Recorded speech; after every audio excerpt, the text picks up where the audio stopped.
Good morning and welcome to Pursuing Profit with Principles. I am your host, Regina Bergman. I am delighted today to introduce you to my guest. This young man is just amazing. I have been so impressed since the first time I met him with the things that he's doing in this world. My guest today is Michael James. Michael is a master financier in financing, consumer, and commercial projects. Michael, welcome to the show. Thanks, Regina. It's great to be here, and I'm honored to be a guest today. Awesome. I am delighted to have you here. I truly do mean that. I truly have been impressed with you from the moment I met you. Well, I think we've had a lot of fun together since we've met We as well. have, haven't So we? yeah, And we I kept hope it that pretty light. continues. So yeah, Yeah. So, Michael, first of all, let's hear just a little bit about you and your company, and then I really want to dive into the things you're doing in the finance world because they are really incredible, and you're able to help a lot of people. yeah, for So, sure. and then of course, as you know, that's really important to me. That's one of my values is that we be able to help people. Yeah, So, tell us a little bit about you and noggin branding. yeah. So thanks for having me again, and it's a lot of fun to be a guest and be able to share at this age what I've been able to do, and be able to partner with amazing different companies and experts in their fields and their respective industries that really help to execute on my ideas. And so Noggin Branding, believe it or not, it's been almost 11 years in business. And when I originally started that concept, it was a very unique marketing agency north of Seattle, where Portland, Seattle, they had marketing agencies that did websites, search engine optimization, and social media.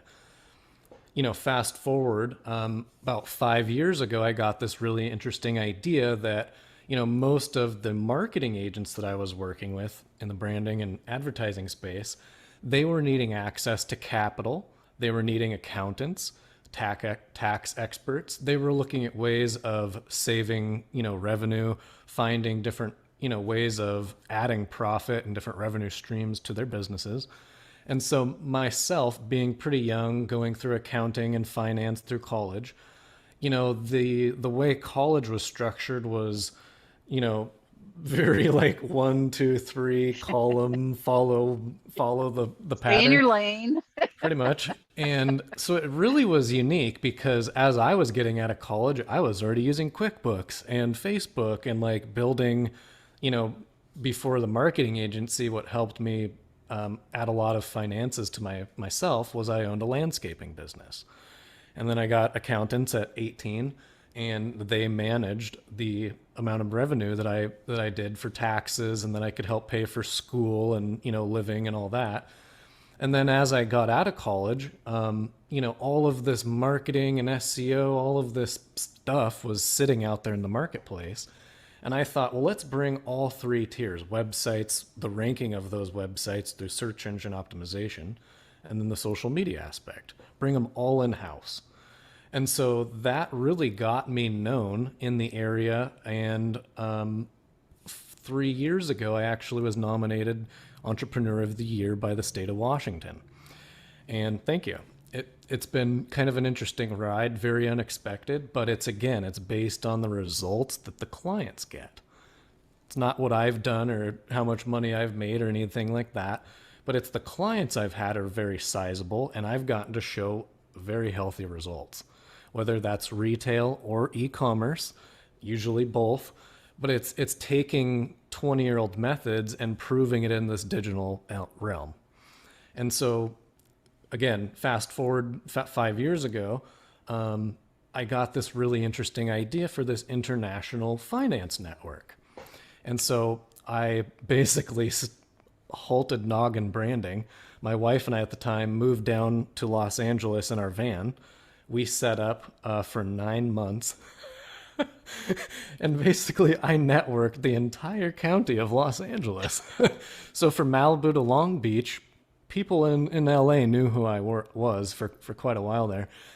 And so what I did, Regina, was I went out and met different bankers and accountants and marketing firms, incubators, accelerators, you name it. And basically, I was adding them to this noggin network, I was calling it at the time. And so what I was doing is finding all the partners, and then I thought, well, this is easier said than done to run all of this. So I'm going to have a very unique CRM, content management, or a customer relationship management system that would be kind of the sales, the leads, as well as then marketing and accounting, finance all in one. Right. So you actually saw the solid number dashboard. And I so did. Adam and Ben and our team, they built this monstrosity of a CRM. And then I was kind of the manager to help get this into different states. And so on the back end of once I got the CRM done with the solid number team, I had this pretty sizable finance network from Los Angeles, extending all the way to New York. And I kept it domestically just to get, the initial 50 states going. A lot to manage, but Los Angeles seemed to be kind of this center, this hub for like where I could meet and greet everybody and kind of qualify the idea and find like everything I needed in a pretty small space. Most, in a day, you could literally be with, an accelerator, a bank, a marketing agency, a law firm, like all of that within 10 meetings. It was pretty amazing. So as I kind of got out of Los Angeles, I came back to Bellingham, Washington, where I'm at. I then launched the CRM. We got it live. We ran it for a year.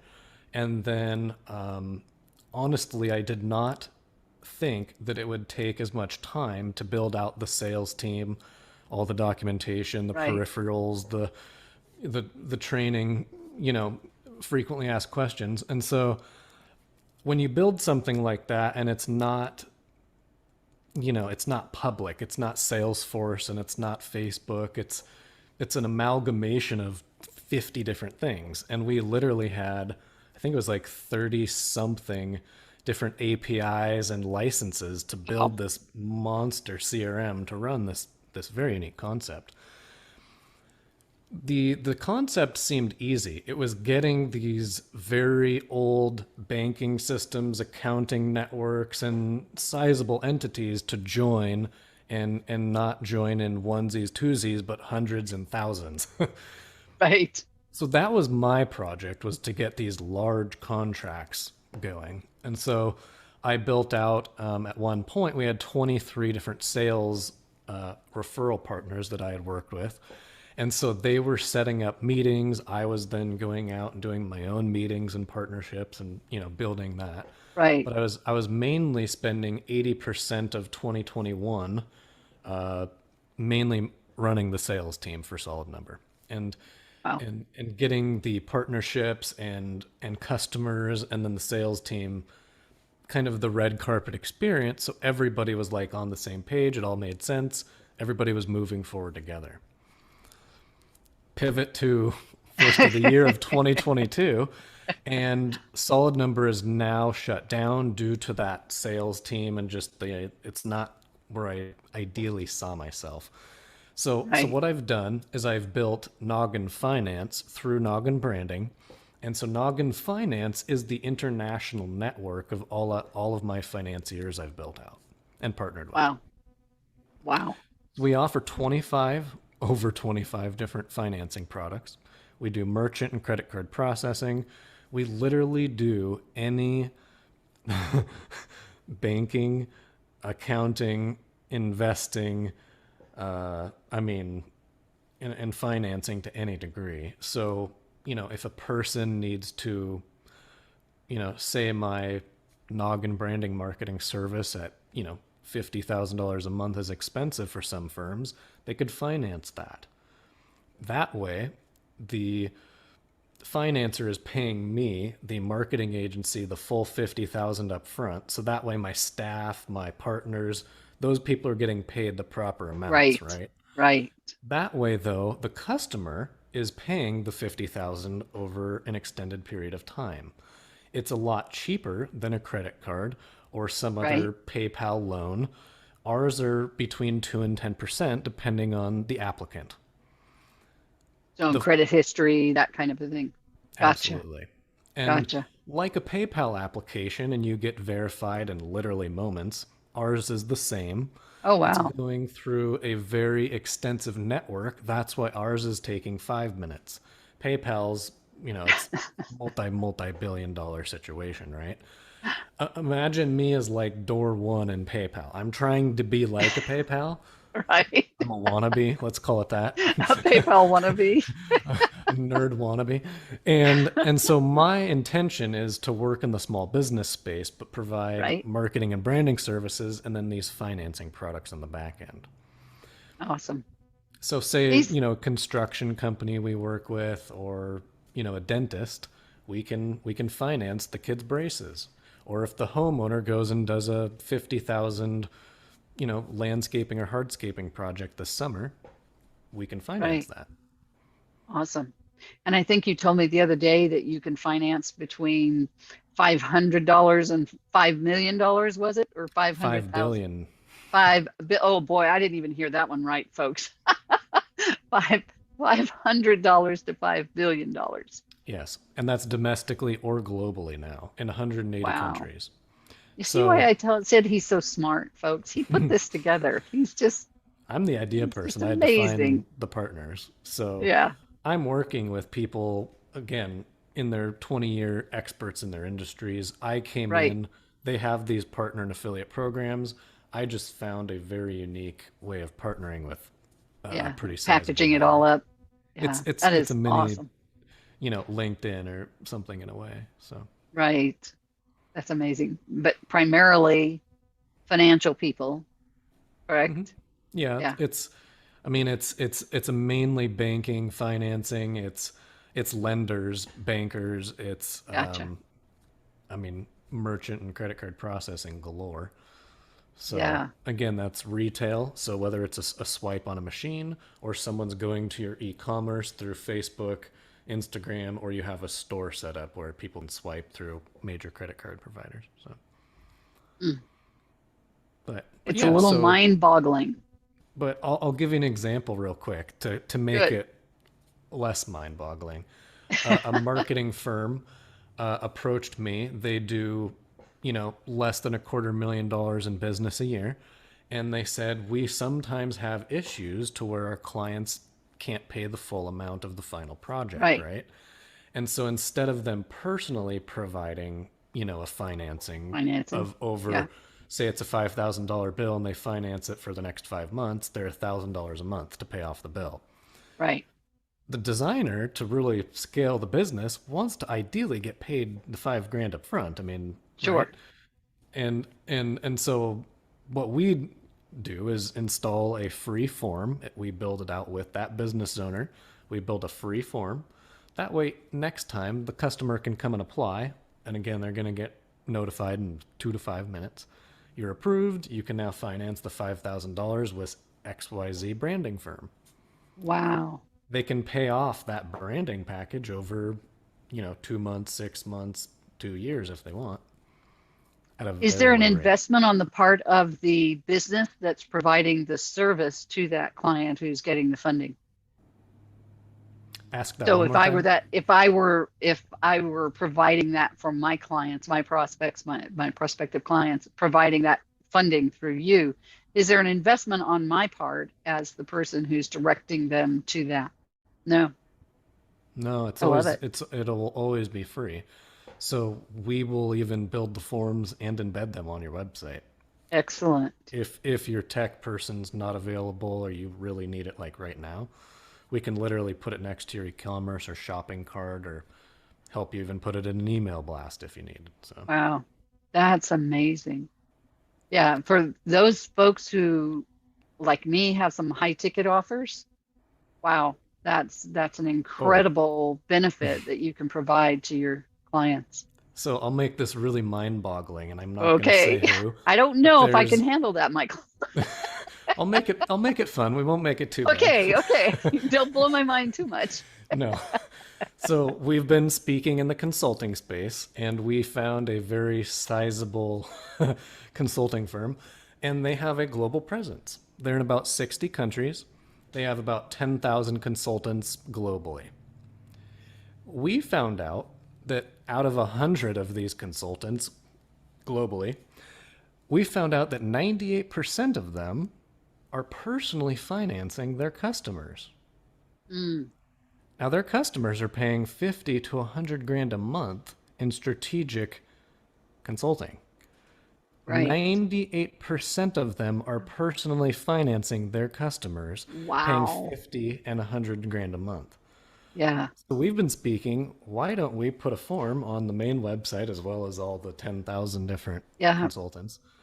And that way you're going to get paid the 50 or the 100 grand up front. That way Yeah. you can get accountants and staffing and a marketing arm and really Exactly. scale your consulting agency. Right. Hopefully a lot quicker in days, weeks, and months, not 10 years. Right. This is what Right. I'm thinking. And then that of course is one of the key reasons that somebody doesn't invest is because they lack the funds or the funding and I'm not sure where to go or how to get that funding. So you've made it simple.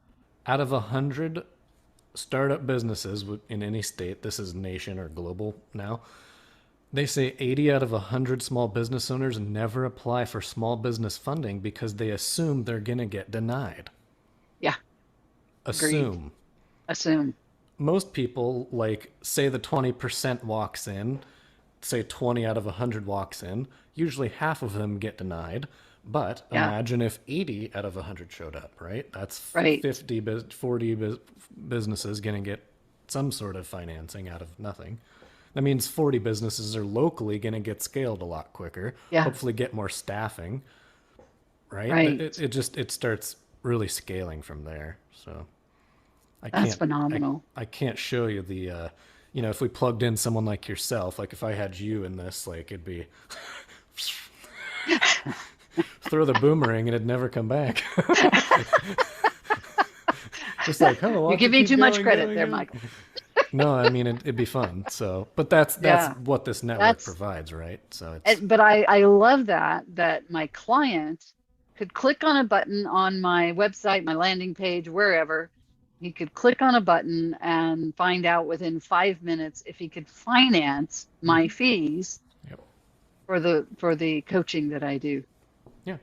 How, wow.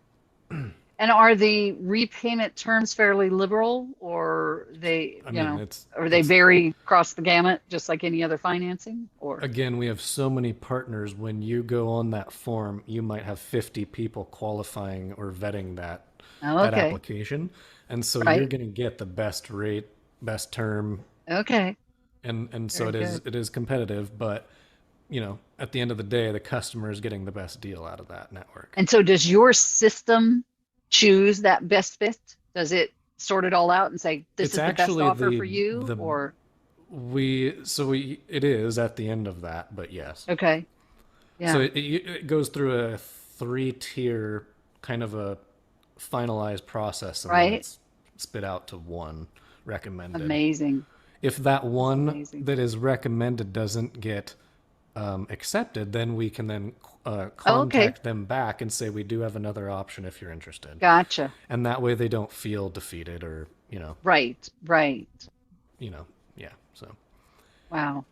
it's just I that first like one it. that's kicked out is qualified through 10 different Yeah, 20 different verifiers. So I really like that. I mean, that could simplify things for so many people. And yeah, obviously, we don't want people taking on debt they can't afford. no, it's That's a given. mhm. Um, but the opportunity to be able to take advantage of things that are going to have a great ROI and move your business forward, Mhm. as you said, in months instead of years, Yeah, that's what that's I've noticed. tremendous. I That mean, is so tremendous. we've even had new customers as well as partners work with us during COVID, obviously, and they're like, "Dude, we've had our best years. You can't show me a better stat than what we've. You just can't. 20%, 40%. It's Wow. I wish I had a loudspeaker like I was going to the Super Bowl because I felt like The Rock this last Sunday. Just it's ready for like that's how pumped I am. I'm trying to like kind of play Oh it yeah. down for Yeah, TV here, but you're simmering here. You're don't want holding any it of the down. customers to be going crazy. But I mean that's how ecstatic I am about the Yeah. work that I do, and being this age and being able to show someone my dad's age or double Now, my age I need is you to clarify impressive. this because, I mean, this is TV and people are going to see you, but I think you look younger than you are anyway, Michael. So, what is this age? I'm 35. So I've had a few years in the ballpark, but Yeah. I did start a little late out of college. I stayed a little bit longer to get an extra few credentials for myself, just Good job. mental qualification. I thought if I could do this, I can do anything. So Right. Right. school was honestly the hardest thing I've ever done in my life. Really? Why do you Even the say that? CRM, it came together more naturally. School was literally like the universe qualifying me for life. And it was like, if you can get through math class and economics and accounting, then you'll be okay, Mike. Look at this. If you can get through economics and here, look what you're doing. I did not. That's just reading it through a textbook. I wanted to be Yeah. watching like NBC News and like, what's the stock Right. market doing today and what's that Yeah. relevancy to the company? And Yeah. I was my freshman year, Regina. I had a E-Trade stock account, Right. and I was trading a sizable amount of stocks back then. Get this, and I hope maybe one day this would be hilarious. But I had 11 people on my freshman dorm floor that gave Right. me $1,000, and we managed To their invest. personal E-Trade accounts. Right. All of them except one did very well. And it was Wow. because the emotions came in and he got fearful because his stuff was Ah, tanking for yeah. 1 week. Right. And I said, just Right. wait, just wait, just wait. Just hold on. If you don't need it, just wait, just wait. And if he would have waited, he would have. But Yeah. anyways, so yeah, little things like that. Now that you start going back to the memory bank, you're like, yeah, I kind of did some interesting things. So, I don't know if that was legal back then, but it was. Well, I'm not going to say when. So, anyways, but yeah, I mean, Oh my goodness. I've had a good time, and I'm glad that I've been able to utilize these tools to be able to share this Yeah. information, and it's been fun to watch those results in a real world, and people get new employees, get more product line, have better deals with their vendors that they've had for because they're able to buy more in quantity, like all Right. these things come into play, and they don't technically think about that sometimes. They say they do, but they haven't. So Yeah. I have a until the question for you. problem arises, Yeah. now I we have have a a question problem. for you. How old were you when you and your wife went to LA in the van and you began contacting everybody there? How old were you? So I was 30, You were 30. 29, Yeah. 30. So what would you say to people who are afraid to reach out? It's interesting because I deal with sales organizations today, Right? and they don't call people. They Yeah. just email. And I'm like, wait, what? Wait. Yeah. No, no, no, no. That's not effective marketing. That's Yeah. not even No. marketing in No. my mind. So I'm not going to say who, but I've spoken to quite a few that I'm like, I can't work with you because that's not, Yeah. That's I can't get yeah. around my head. No. What I would say is if you're in the sales game, you're trying to grow a small business in anything. You're a dentist, you're a insurance agent, you're a new marketing person, you're a photographer. Call people in different states and cities that you might not ever meet There you because go. you're going to go through 50 or 100 of these phone calls and you're like, that wasn't exactly right. I kind of want to tweak that. There Or you go. and if But I you call haven't burned up somewheres your in backyard. Louisiana. I have never been to Louisiana. I've never been to Yeah. Texas, unfortunately. It sounds beautiful. As He's coming though, folks. One of these days he's coming. Regina resides there, and she's telling me about Bridgeport Lake, and it sounds amazing. So, but I mean, in this realm, start calling places out of state and city. Don't call the Yeah. people down the Great street that are idea. gonna see you, and you'd be embarrassed Yeah. if you mess up. Like, don't worry about it. Right. That's I, awesome advice. I like that. One of my earlier companies with my brother is we started a screen printing manufacturing business. Every kid wants to start a clothing business or a t-shirt business. So how did we get our clothing business into retail? I found a nationwide mountain bike store, a retail store list. There were 2,200 mountain bike stores 15 years ago. There's probably 60,000 now. I think there's 2,200 in just Bend, Oregon. I'm just messing around.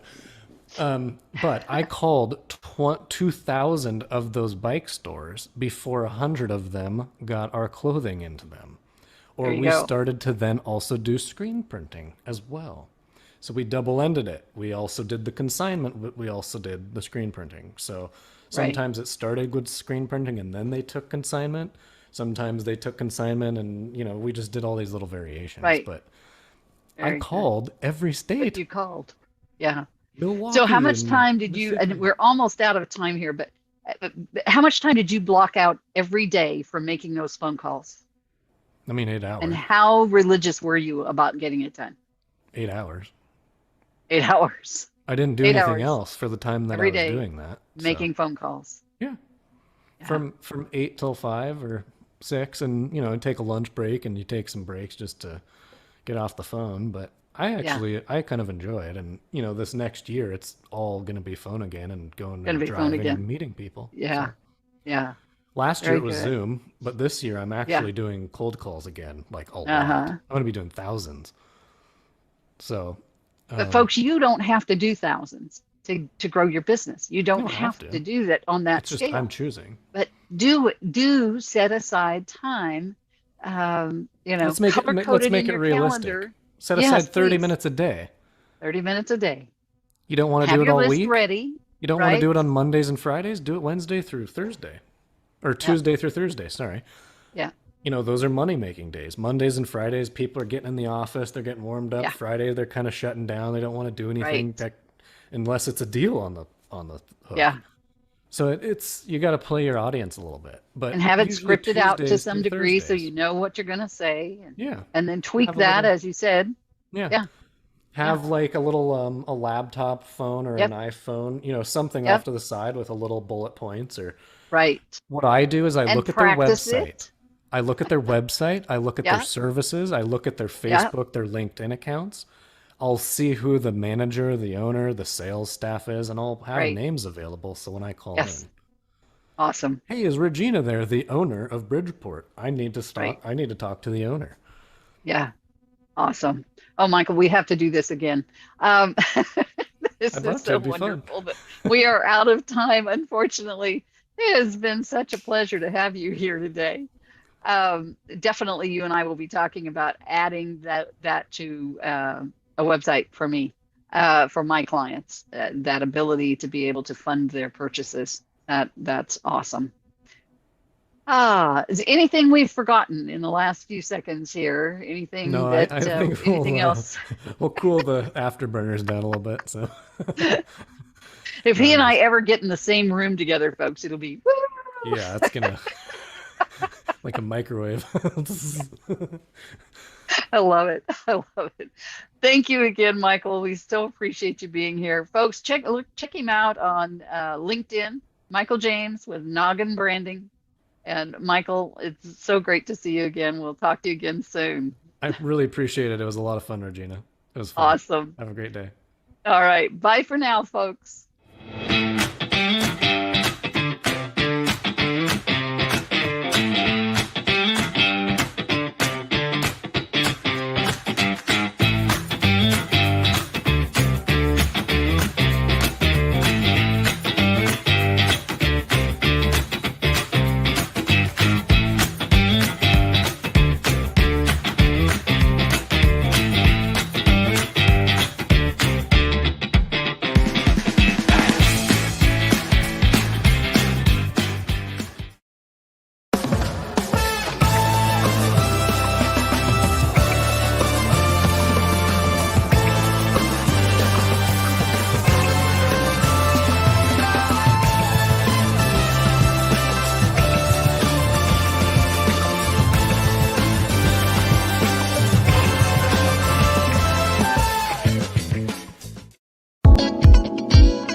Happy Monday, everybody. Welcome once again to another episode of Marketing and Mindset with America's Supermom.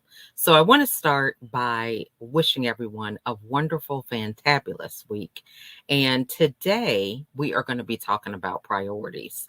So, a little bit about me again is I am a mother of 15 children, and I love being able to share strategies with everyone because uh, there was a period of my life, 13 years to be exact, that I struggled with depression and people pleasing, no boundaries, no self love or care, a number of things that just weren't working out.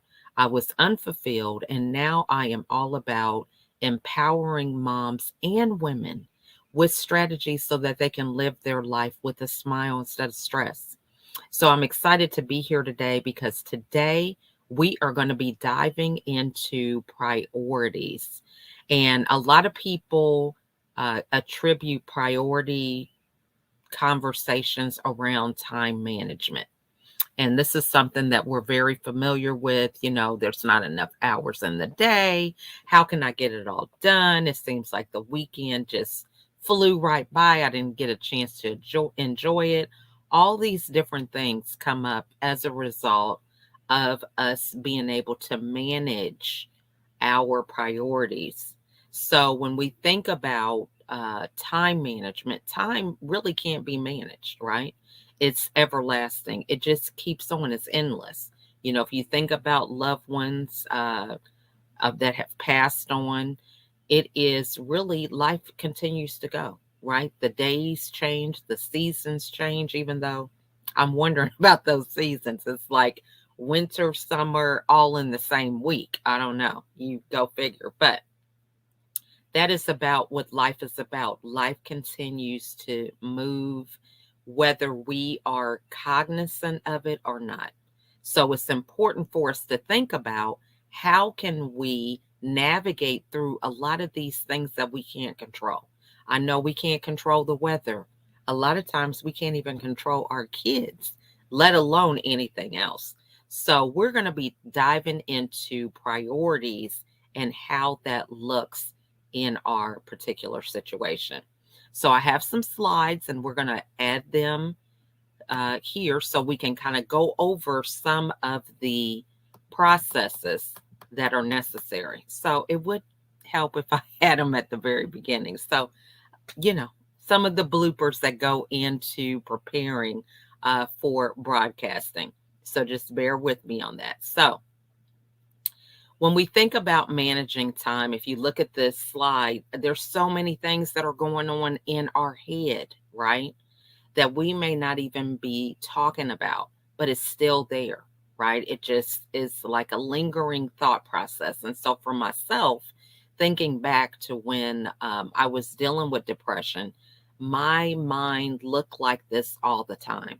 I didn't really take the time to get those things out of my head, to put them on paper, to really calm myself. You know, it was like this constant buzz that was continuously playing. And when I would try to go to sleep, it was there. When I would wake up, it was there. All throughout the day, it was there. It was this nagging feeling like, am I forgetting something? How am I going to get this done? You know, who do I ask for help? I mean, do I need help? Why am I asking for help? Shouldn't I know how to do this? I mean, a number of things, right? And so when we think about the time, this is what makes us think, man, there's not enough time to do it. So imagine, I guess I can use myself as an example. We're thinking about um, laundry.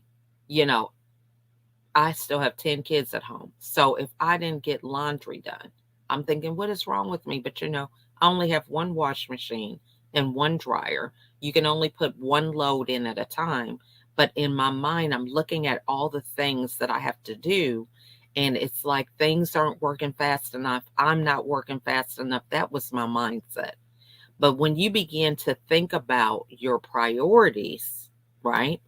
You begin to figure out what are some things that you believe are the non negotiables. So we could come up with a great long checklist of all the things that we would love to do, right? We would love to travel. We would love to, work on a project for an hour and love to go to the beach and love to do all these other things. But we have to determine what are the priorities in order for that to happen. And so this really can go into goal setting, which we've talked about in the past. But when you think about your priorities, how do you determine what is a priority, right? That's the first step. So a lot of times your priorities need to be in alignment with your goals. So this is goal setting is the first step, and then we determine the priorities. So for example, if I decide that I want to go to Florida and I want to enjoy this beach, or if I want to go to Puerto Rico or, to Greece or any other place related to being at a beach setting, when am I going to go? Who is going to go with me? Am I going to go alone? How am I going to travel? What date do I have in mind? How much money is it going to cost? All these things determine our priorities. So if we're really just narrowing it down to this beach scene that I want to be able to enjoy in person, okay, when am I going to travel? And that type of thing. Who's going to watch my kids? That all those things we have to think about. So that begins to determine what your priorities are if the goal is going to the beach. So we go from there to determine what's the priority. I have to establish a date. I have to make reservations. I have to get a rent-a-car, whatever, all the things that go into travel. So this is how we can determine what our priorities are. So we need to know, how does that look in everyday routine? So even though we may have a goal that's long-term, such as going to the beach or whatever, right? We have to determine what are the things that we need today in order to make that happen. Now, if you're not leaving for 3 months, of course you can't travel today. But what are the things that you need to do to lead up to that? So, for example, if you decide you're going to be gone for a week, what workload needs to be complete before that week vacation so that you can enjoy it? Do you need to train somebody to do what you do? Do you need to hire some extra staff? A lot of people forego vacations because they don't have someone to work in their absence, or their business is not set up and designed in such a way.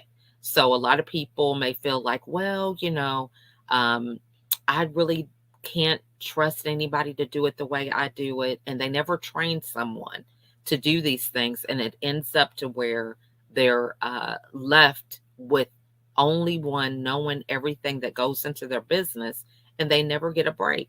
When they're on vacation, people are calling them, they're checking their emails, and they're really not able to relax.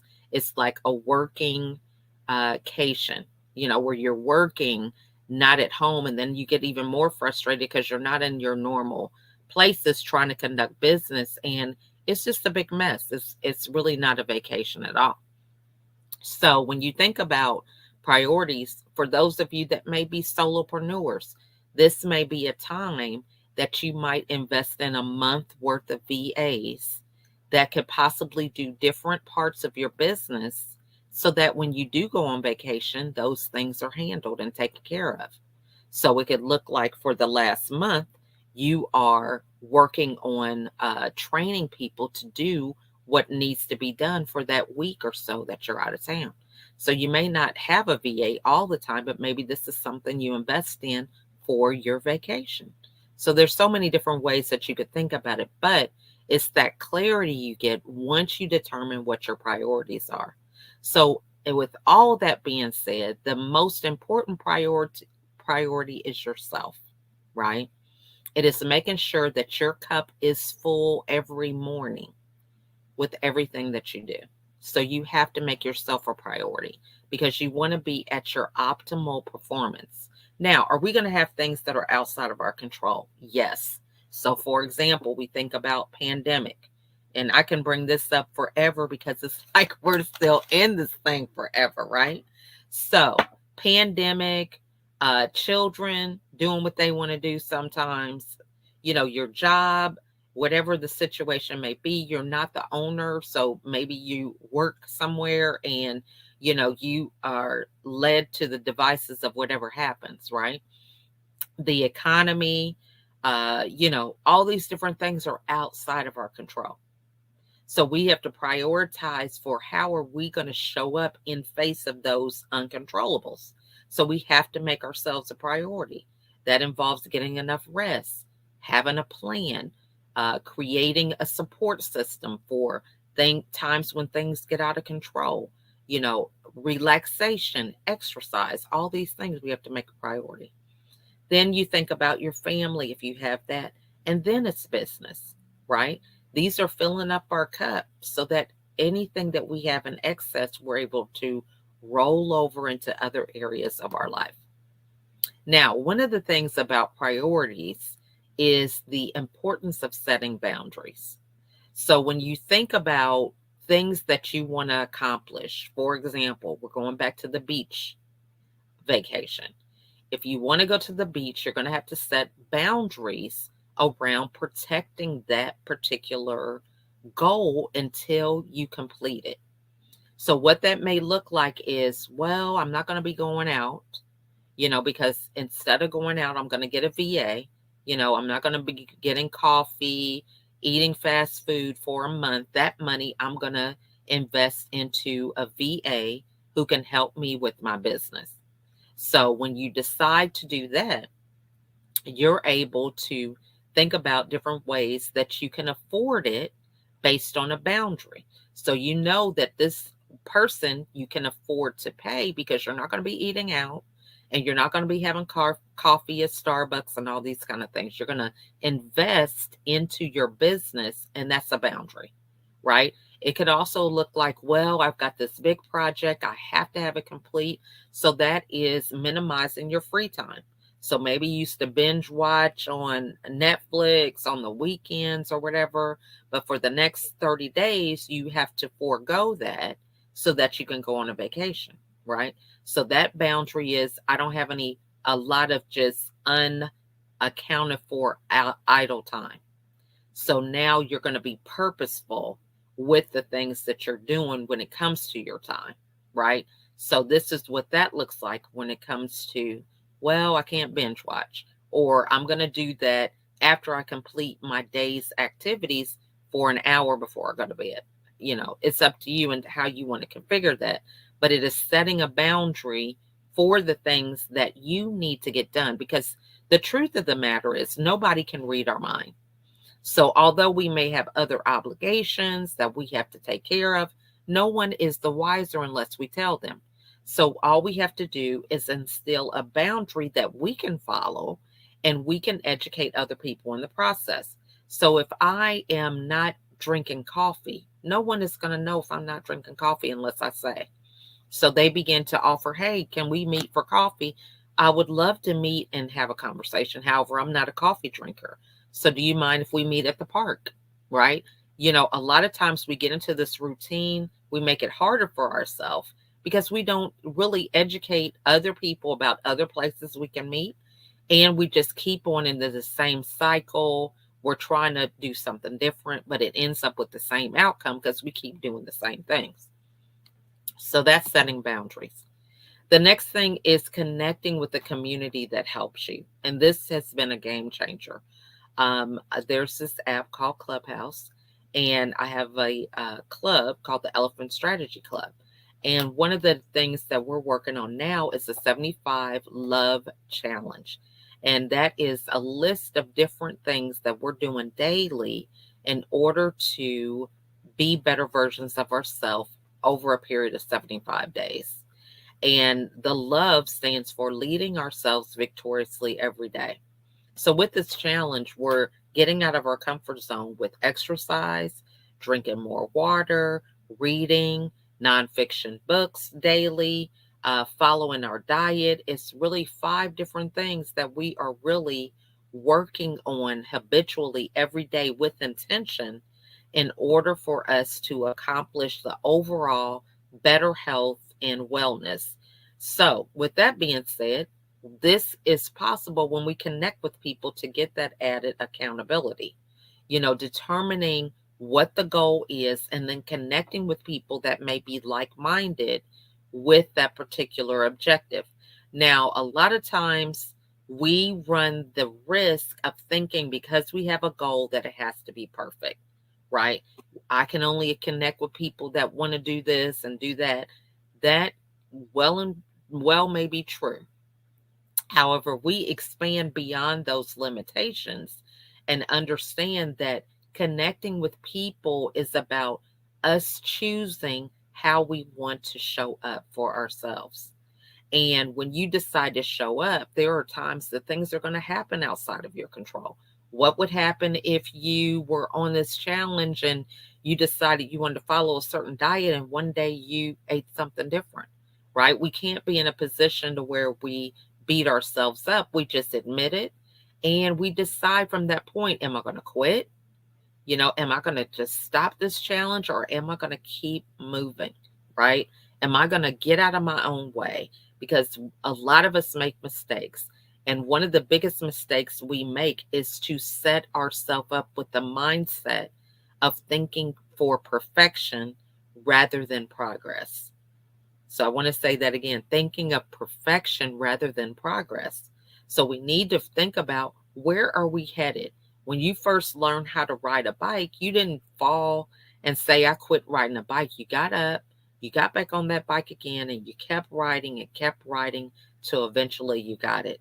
And so this is how we have to be with a lot of our goals. They may not happen on the first time.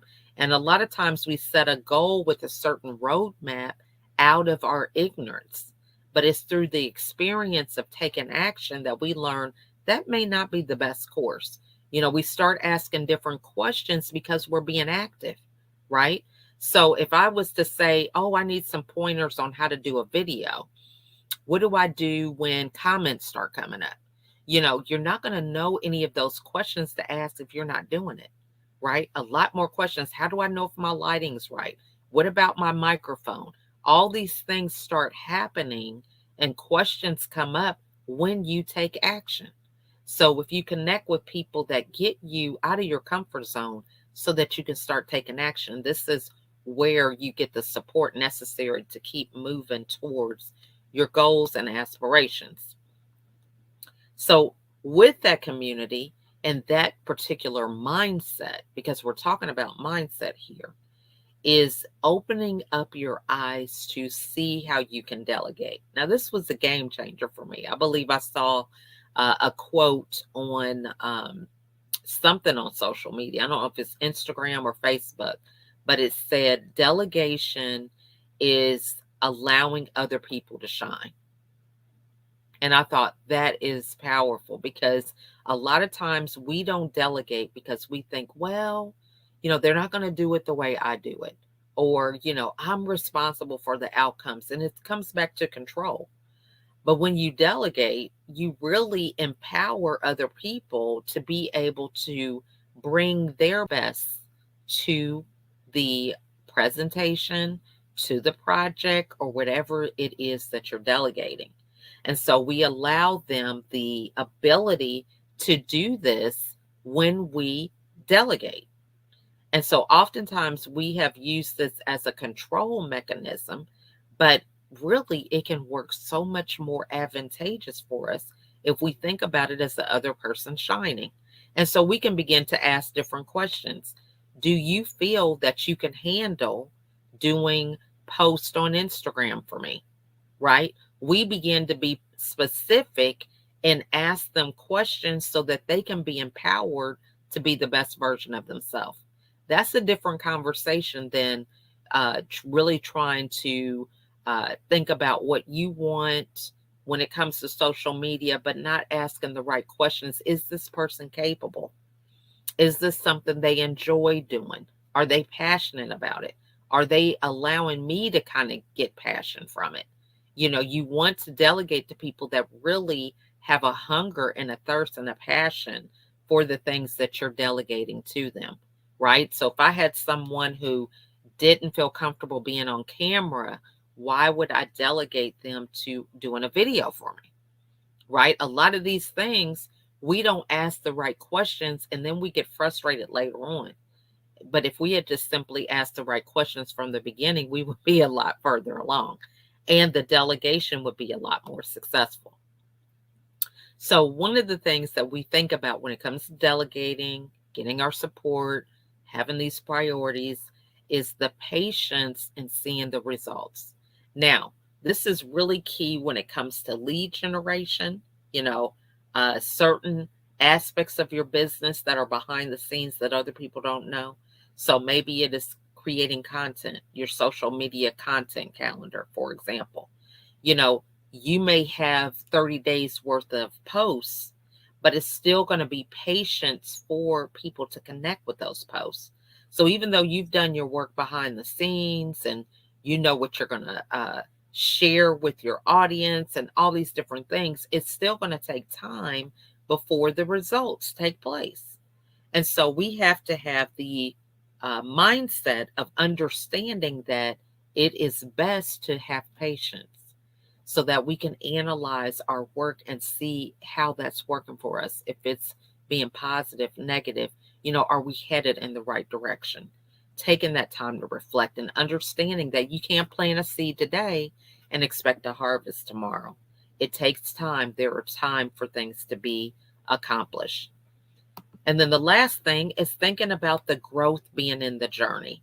When we establish our priorities, it's not always that final destination, but it is the journey to that destination that helps us grow. If you're someone who is a marathon runner, okay, as you prepare for that marathon, you're going to start eating differently. You're going to start sleeping differently. You may have a different routine when it comes to how you mentally prepare yourself for the marathon. That may look like listening to podcasts, reading more books, and what have you. So, as you think about all these different things that you're going to be taking part in, you're going to be changing. You're not going to be that same person you were when you first started on the journey of doing a marathon. And so this is the thing that we want to remember, because it's that growth that we can transfer to our next goal as we continue to grow in this journey of being better versions of ourselves. So that concludes our conversation about priorities. And I challenge you all to think about, what are your goals and what are the priorities that you need to have in place in order for you to accomplish those goals?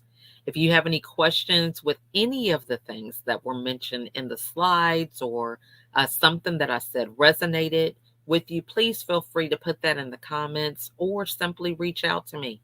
I would love to be able to have a conversation and strategize on ways that you can be your best version of you. This is not a situation where we're competing, because I don't know what your life looks like. I don't know what your perspectives are, what your dreams, goals, and aspirations, your skills. And so a lot of times it's very important to kind of get with people, bounce those ideas off of one another so that you can continue to move forward in a way that serves you and helps you to be a better version of you. So thank you guys so much for watching, and I will see you all next week on the next episode. Bye for now.